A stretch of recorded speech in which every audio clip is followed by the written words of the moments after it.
Nintendo has spent decades rescuing struggling hardware. It's a pattern you can trace across 30 years of the company's history. A platform underperforms. Nintendo cuts the price, commits first-party software, and fights for it. The 3DS launched in 2011 to weak sales and bad press. Within 5 months, Nintendo slashed the price by $80 and then kept first-party titles coming for years. It sold over 75 million units. The Wii U never found its audience. Commercially, it was a disappointment from launch to finish. Nintendo supported it for years anyway, and carried it all the way to the Switch transition rather than abandoning it. This is what Nintendo does with hardware that's struggling. It fights. But there is an exception. The Virtual Boy launched in the summer of 1995. It struggled immediately, and Nintendo didn't just give up quickly. It immediately abandoned ship. There was no recovery campaign, no software commitment, no second act. The platform was discontinued in Japan 5 months after launch. North America held on until March 1996, barely 7 months. Every other struggling Nintendo platform in the company's history has gotten years. The Virtual Boy got months. That's not simply a story about bad hardware. That's a story about a company that had already decided the outcome before the hardware ever had a chance to prove itself. And once you understand why, the Virtual Boy stops being a punchline and starts being one of the most intriguing chapters in Nintendo's history. When the Virtual Boy launched, consumers looked at it, decided it wasn't for them, and moved on. Nintendo, respecting that verdict, discontinued it and focused on the Nintendo 64. But here's the odd thing about that story. By December 1995, just 3.5 months into the North American launch, Nintendo had shipped around 350,000 units against a target of 1.5 million. Now, those are bad numbers, but they're not the kind of numbers that typically end a Nintendo platform. They're the kind of numbers Nintendo usually responds to. When the 3DS experienced a similar rocky start, Nintendo's response there was a price cut and to reinvest in the platform. Now, the Virtual Boy got a price cut from $179.95 down to $99. But then, silence. No software push, no marketing reset, no public commitment to the platform's future. The story of the Virtual Boy assumes consumers made the verdict, and Nintendo simply responded to it. But Nintendo's behavior did not look like a reaction.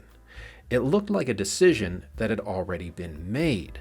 The retreat was too fast, the silence was too complete, and the evidence, once you look at what was happening inside Nintendo in 1995, points to a company that had already moved on from the Virtual Boy before the market had a chance to weigh in. Which means the question isn't really why did the Virtual Boy fail? The much more interesting question is who decided it would and when? Let's make another comparison. The Wii U. Nintendo supported it for 4 years despite never hitting meaningful sales. Nintendo developed some of their best software of that generation on a commercially disappointing platform. Unlike the 3DS, the Wii U never became a success story, and yet it still got 4 years. The Virtual Boy got 6 months and 14 games in North America, the fewest released on any Nintendo console. If Nintendo's usual response to struggling hardware is stubborn persistence, the Virtual Boy is the one time they looked at the problem and said, you know what, maybe not. Now the reason comes down to 3 things that were happening inside of Nintendo, things that made abandoning the Virtual Boy the path of least resistance, in a way that has almost never been true for any other Nintendo platform before or since. The first reason is the most straightforward. By 1995, Nintendo's entire organizational energy was pointed at one thing. the Nintendo 64. Developer attention, marketing budget, creative resources, all of it had been committed to the next generation before the Virtual Boy even shipped. In fact, the Virtual Boy was pushed to market in an unfinished state, specifically to free up those resources. According to David Sheff's book Game Over, Nintendo pushed it out the door so the company could focus on what was coming next. Now, there's a detail in this development history of the Virtual Boy that really signals that this is how Nintendo viewed it. Shigeru Miyamoto, Nintendo's lead designer, the person behind Mario and Zelda, basically the creative engine you'd most want invested in a new platform, well, he had minimal involvement in Virtual Boy software development. That tells you exactly where Nintendo's creative attention was already pointed. The Virtual Boy wasn't launching into a company that was ready to fight for it. It was launching into a company that was already moving on.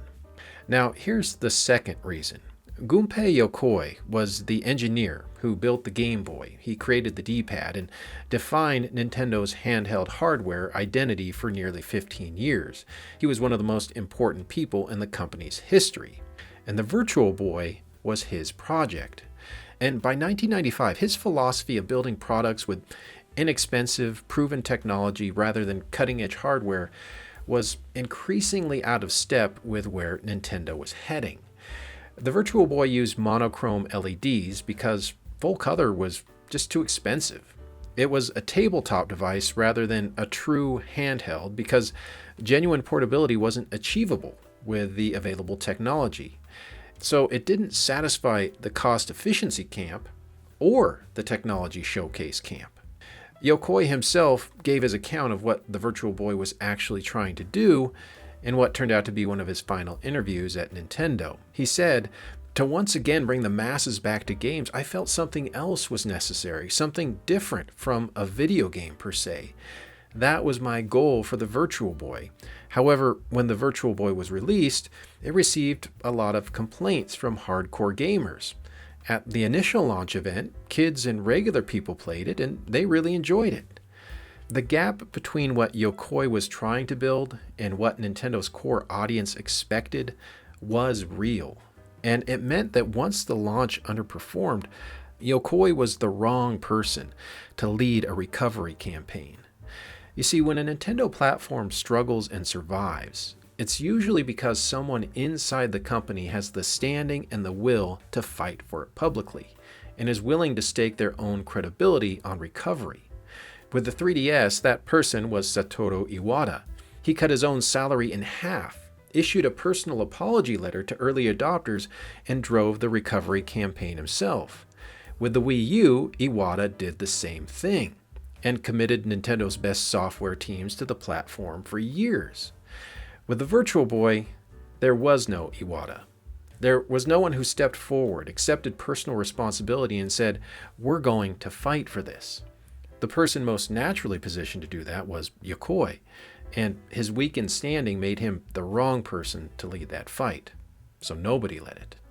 Hiroshi Yamauchi, the then president of Nintendo at the time, instructed that Mario be de-emphasized on the Virtual Boy to avoid distracting from Mario's 3D debut on the N64.